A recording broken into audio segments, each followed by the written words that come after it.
Why can a game with butt cheeks pooping on enemies stay on Steam, but a RimWorld patch where characters jerk off in private gets banned? Why is Putin, boobs and Trump off limits, but Putin, Stalin and Hitler gets the green light? Why is Blood Trail, the most violent game in VR, okay, but Tormentor isn't? And why is this, and this, a game about rape, allowed, but a game about pickup lines gets rejected? Well, my fellow informed gamers, welcome to Steam's bizarre world of moderation, where logic goes to die. Valve's vague policies on what is and isn't allowed has baffled everyone for years.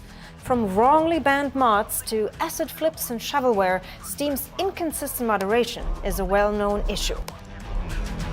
But what's less known is why it's so utterly broken.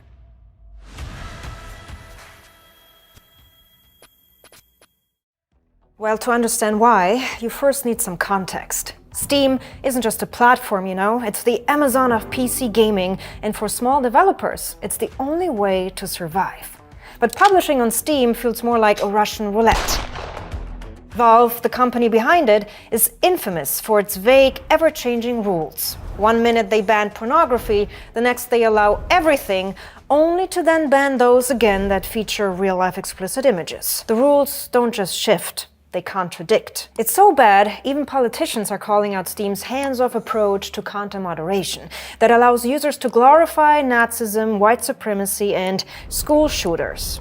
Valve technically bans hate speech, they just don't enforce it. Which is why a lot of Nazi content stays up unless governments like Germany step in. Well, for a billion-dollar company this powerful, you'd expect a system that works. So why doesn't it?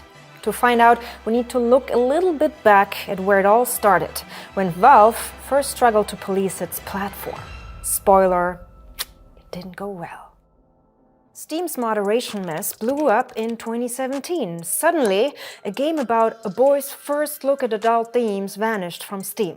Not for gore or violence, but for harmless ASCII art that kinda looked like porn. But for Steam, it definitely was porn. If the game had monsters or violence or death, it probably wouldn't have been banned, said the developer, who was forced to put his game up on a lesser-known platform. And then came House Party, a game you win by having sex with women at a party, blackmailing with drunk photos, whipping your out, getting chicks drunk was all part of the gameplay. No surprise it got pulled after it was publicly slammed for how easily available it was to an estimated 35 million children. But when the outrage cooled, the game sneaked back on Steam, toned down but still sketchy, with an off-Steam patch to restore the original. And Steam seemed to be totally fine with it. Meanwhile, Strangers in a Strange Land, a point-and-click that's more peep show than puzzle game, got banned for too much skin and an underage-looking main character. But surprise, it came back, with giant censored signs slapped over the risky parts. And just like House Party, there was yet another patch to bring it all back. Steam's response? But the list of bans didn't stop there. In 2018, Valve nearly removed Hunipop for pornographic content. The dev called it the Anime Titty Holocaust, which saw Valve later admitting the warning was a mistake. But the trouble didn't stop there. Other devs got hit with the same random threats, leaving everyone confused and frustrated. But Valve apologized for every one of those and walked it back, leaving developers wondering what the next game was on Steam's chopping board. Porno Studio Tycoon, maybe?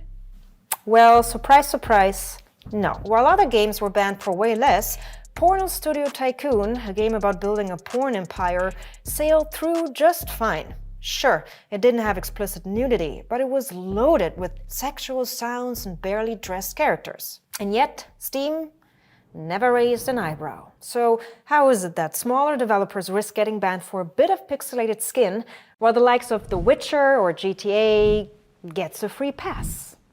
Because Steam's rules were never meant to be about fairness. Enter Steam Greenlight, Curator Pages, and Steam Direct, Valve's weird attempts to clean up the chaos. Spoiler, it didn't work. It all started with Steam Greenlight in 2012, where players voted on which games deserved a spot on the platform. The idea? let the community decide. The reality, a flood of low-effort submissions, spam, and popularity contests that buried smaller developers. It just didn't work, and so Valve just replaced Greenlight with Steam Direct, a new system for developers to publish games on Steam for a $100 fee. It was supposed to filter out the junk, but instead, it just opened the floodgate to shovelware and asset flips. And then there were curator pages, the worst of them all. Those curator pages were meant to give trusted voices like YouTubers and gaming journalists a platform to recommend games. In theory, it would guide users to quality titles, but in practice, curators just started spamming generic, paid reviews or copy-pasting store descriptions. Some didn't even play the games. Worse, curators racked up thousands of fake followers through giveaways, which turned the system into basically a free game farm. All this to say that Valve just heavily relied on user reviews to separate the good games from the bad games. But instead of fixing the cracks, Valve doubled down and came up with its boldest fix yet, an anything-goes policy for games. Spoiler, it didn't go well. In 2018, Valve finally stopped pretending they had control. After the previous attempts all flopped, Valve rolled out their mega solution to it all, the so-called anything goes policy. The idea? Let everything in, except what's illegal or straight up trolling. Valve framed it as a commitment to freedom, saying we shouldn't be choosing what content you can or can't buy. But in reality, they were just ditching all sort of responsibility for curation and moderation. The result? More shovelware, more asset flips, and of course, more adult content. Valve didn't just allow sex games. They built tools to help you filter them, adding an adults-only toggle and essentially telling players, hey, you deal with it. Which might be fine until you remember Steam's filters are notoriously glitchy. And what was meant by trolling, really? One post described it as crudely made software barely passing as a functioning game.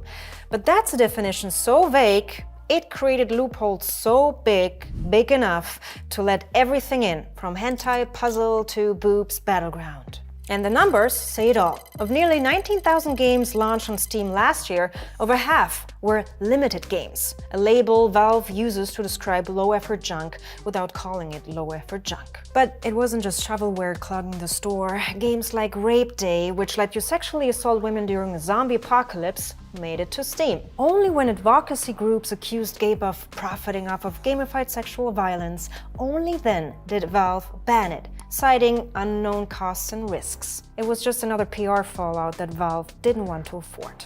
Anyways, despite its new anything-goes policy, Valve still couldn't resist playing whack-a-mole and removed 170 game-shaped objects like Hentai 2048 for whatever unknown reason. Once, Valve removed the game Hatred for whatever reason, only for Gabe to later apologize, saying it wasn't a good decision for whatever reason. Now, to understand why this keeps happening, you need to understand two parts. The first part is Steam's approval process, and believe you me, this is where the chaos starts. Spoiler alert, it's a nightmare. So you want to publish a game on Steam, yes? First, you have to sign an NDA to keep everything frustratingly opaque confidential. Then, have $100 ready to join Steam Direct. Then, you need to set up your storefront page, which has its own separate review process, by the way, to approve tags like adult content or gore. And since Steam doesn't require ESRB or PEGI ratings, those tags are vague at best. Adult content could mean nudity, excessive gore, or who even knows? After that comes the actual game build review. If Steam finds a problem, they'll reject it with almost no explanation. Developers are left guessing what needs fixing, leading to endless resubmissions and delays. Players, you and me, we don't know any of this, so when a release date mysteriously shifts, guess who gets the hate? The developer, of course. On top, as we all know now, Steam relies heavily on its community to flag problematic content. Players can flag everything from store pages, in-game content, forums. The more flags, the faster moderators review it. But that system usually backfires because what one group finds offensive, another might see it as perfectly fine. But that's just one part of the story. The second part, as to why we have all this chaos going on, starts within Valve itself. Spoiler alert, it's as flat as it can get. Welcome to Flatland. Valve is flat. We don't have any management and nobody reports to anybody else. We do have a founder, but even he isn't your manager. The company's yours to steer. You'll decide what to work on. You have the power to greenlight projects. You have the power to ship products. Anytime you interview a potential hire, ask yourself if they could literally run this company, because they will be. You were not hired to fill a specific job description. There is no rule book for choosing a project. At Valve, nobody has an actual title. We take on the role that suits the work in front of us. Everyone has to function as a strategist, which really means figuring out how to do what's right for our customers. We do not have a growth goal. We don't make growth decisions based on external pressures. These aren't startup slogans. They're direct quotes from Valve's employee handbook, a leaked manifesto to promote the company's infamous flat org structure. It might be from 2012, but still so current, it feels like the actual roadmap to their ongoing chaos. Being boss-free since 1996, Valve sounds like a utopia for creatives. No managers, no titles, just freedom to work on whatever you like. Sounds great in theory, but in reality, it's chaos wrapped in good intentions. Jerry Ellsworth, a former Valve employee, revealed that the structure works great when you're 20 people. But it does break down terribly when you look at a company of 300 people. Then it all just becomes pseudo-flat with an actual hidden layer of powerful management that felt a lot like high school, where the popular kids are calling the shots. And when a few popular kids are calling the shots at a boss-free company, you also have a moderation process where one person can single-handedly decide which games get banned. And that's how Mary became infamous in the visual novel community, banning Evan 2 for its content, while Evan 1, nearly identical, stayed on Steam, likely reviewed by someone else. Her copy-pasted rejection message even resurfaced word for word in bans like Tenchi Suzu, which only meant one thing. Moderation at Steam is more about who reviews your game than any consistent policy. But it gets worse. Did you know that employees receive bonuses tied to their project's profitability? Meaning, if a project isn't a safe bet, no one's gonna work on it. Why risk your bonus on something experimental when you can't stick to sure things like Steam's cash cow marketplace? Now, remember when Valve tried to let players sell mods for Skyrim, sparking outrage over monetizing a tradition? Well, luckily, they scrapped the idea within days, but Gabe's response to this fiasco said it all. Actually, money is how the community steers work. A comment that perfectly sums up Valve's mindset. And now you know why Steam keeps banning the wrong games. With 300-ish employees, Valve is running the world's largest highway for PC games, but doesn't want to account for the traffic. They've built a highway where anything can speed, but without proper regulations. And when crashes happen, whether it's a banned game, offensive content, or shovelware, it's never their problem. But Valve calls it freedom. But freedom without accountability isn't freedom, it's chaos. And for a platform this massive, that chaos comes with real consequences. Developers lose their livelihoods, gamers lose trust, and the industry, it inches closer to more government oversight, lawsuits, and even more bad press. The good news is Valve could fix all of this if they really wanted to. It's not rocket science. The approval process needs rules, actual rules, clear, public, and consistent ones. No more guessing games for developers.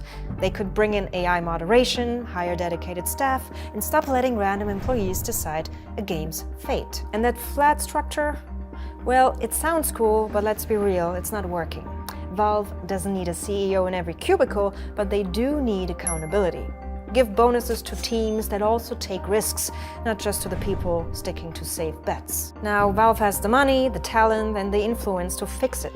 They could set the standard for how gaming platforms should operate. But will they? Well, if Valve's history has taught us anything, it's this. They love a good cliffhanger. Spoiler, this might just be one they never resolve. Happy steaming.